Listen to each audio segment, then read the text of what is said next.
ಎಲ್ರಿಗೂ ನಮಸ್ಕಾರ. ನಾನಿವತ್ತು ಪೊಟ್ಯಾಟೊ ಬ್ರೆಡ್ ಸ್ಯಾಂಡ್ವಿಚ್ ಹೇಗೆ ಮಾಡೋದಂತ ತೋರಿಸ್ತಾ ಇದ್ದೀನಿ.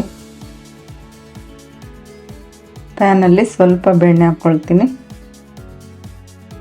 ಬೆಣ್ಣೆ ಕರಗಿದ ಮೇಲೆ ಅರ್ಧ ಸ್ಪೂನ್ ಜೀರಿಗೆ ಹಾಕ್ಕೊಳ್ತೀನಿ. 2 ಹಸಿಮೆಣಸಿನ್ಕಾಯಿ ಸಣ್ಣದಾಗಿ ಹಚ್ಚಿಬಿಟ್ಟು ಹಾಕ್ಕೊಳ್ತೀನಿ. ಈರುಳ್ಳಿ ಹಚ್ಕೊಂಡು ಹಾಕ್ಕೊಳ್ತಾ ಇದ್ದೀನಿ. ಇದನ್ನೀಗ ಫ್ರೈ ಮಾಡ್ಕೊಳ್ಬೇಕು.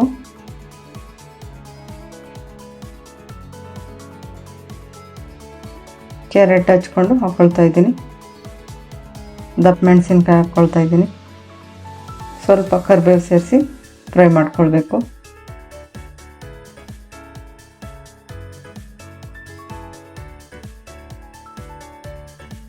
ಅರ್ಧ ಸ್ಪೂನ್ ಶುಂಠಿ ಬೆಳ್ಳುಳ್ಳಿ ಪೇಸ್ಟ್ ಹಾಕ್ಕೊಳ್ತೀನಿ.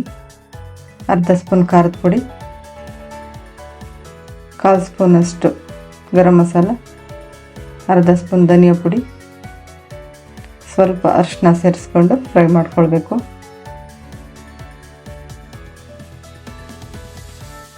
ಆಲೂಗಡ್ಡೆ ಬೇಯಿಸಿ ಮ್ಯಾಶ್ ಮಾಡಿ ಹಾಕ್ಕೊಳ್ತಾ ಇದ್ದೀನಿ. ರುಚಿಗೆ ಎಷ್ಟು ಬೇಕಷ್ಟು ಉಪ್ಪು ಹಾಕ್ಕೊಳ್ಬೇಕು. ಸ್ವಲ್ಪ ಕೊತ್ತಂಬರಿ ಸೊಪ್ಪು ಹಾಕ್ಕೊಂಡು ಚೆನ್ನಾಗಿ ಮಿಕ್ಸ್ ಮಾಡ್ಕೊಳ್ಬೇಕು.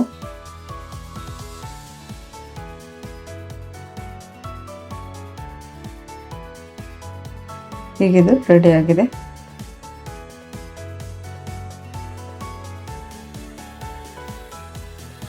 ಇಲ್ಲಿ ಬ್ರೆಡ್ ತೊಗೊಂಡಿದ್ದೀನಿ, ಎಡ್ಜಸ್ ಎಲ್ಲ ಕಟ್ ಮಾಡ್ಕೊಂಡಿದ್ದೀನಿ. ಅದರ ಮೇಲೆ ಸ್ವಲ್ಪ ಟೊಮೆಟೊ ಸಾಸ್ ಹಾಕ್ಕೊಳ್ತಾ ಇದ್ದೀನಿ. ಆಲೂಗಡ್ಡೆ ಸ್ಟಫಿಂಗ್ ಹಾಕ್ಕೊಳ್ತೀನಿ.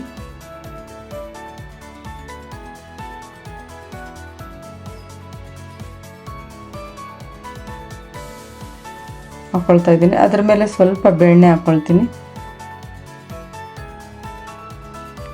ಸ್ಯಾಂಡ್ವಿಚ್ ಮಾಡೋದ್ರಲ್ಲಿ ಸ್ವಲ್ಪ ಬೆಣ್ಣೆ ಹಾಕ್ಕೊಳ್ಬೇಕು. ಇದಿಲ್ಲ ಅಂದರೆ ತವಾ ಮೇಲೇನೂ ಚೆನ್ನಾಗಿ ಬರುತ್ತೆ. ತವಾ ಮೇಲೇನೂ ಮಾಡ್ಕೊಳ್ಬೋದು.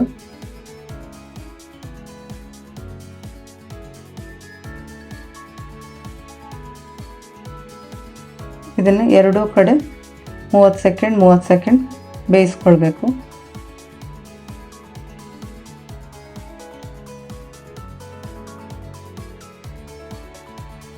ಇದಾಗಿದೆ, ತೆಗೆದಿಟ್ಕೊಳ್ತೀನಿ. ಟೊಮೆಟೊ ಸಾಸ್ ಜೊತೆ ಸರ್ವ್ ಮಾಡಿದ್ರೆ ತುಂಬಾ ಚೆನ್ನಾಗಿರುತ್ತೆ. ಒಂದ್ಸರಿ ಟ್ರೈ ಮಾಡಿ ಹೇಗೆ ಬಂತಂತ ಕಮೆಂಟ್ ಮಾಡಿ. Thank you.